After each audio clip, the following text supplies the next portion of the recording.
ఛత్తీస్గఢ్ లో మావోయిస్టులు ఘాతుకానికి పాల్పడ్డారు. సిఆర్పీఎఫ్ జవాన్లనే టార్గెట్ గా చేసుకొని దాడికి పాల్పడ్డారు మావోయిస్టులు. అటవీ ప్రాంతంలో మందు పాత్రను పేల్చారు. సిఆర్పీఎఫ్ జవాన్లను టార్గెట్ గా చేసుకొని మందు పాత్రను పేల్చారు.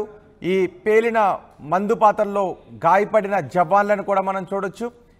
5 జవాన్లకు తీవ్రంగా గాయాలయ్యాయి.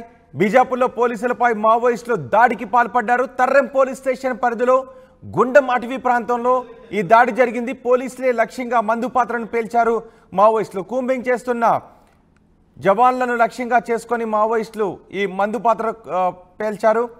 5 జవాన్లను ఆసుపత్రికి తరలించారు. గాయాల పాలై రక్తమోడుతున్న జవాన్లను కూడా మనం ఆర్టీవీ స్క్రీన్ పైన చూడొచ్చు. ఛత్తీస్గఢ్లో మావోయిస్టులు ఈ ఘాతుకానికి పాల్పడ్డారు. సిఆర్పీఎఫ్ జవాన్లే లక్ష్యంగా ఈ దాడికి పాల్పడ్డారు. అటవీ ప్రాంతంలో మందు పాత్రను పేల్చడంతో 5 జవాన్లు తీవ్రంగా గాయపడ్డారు.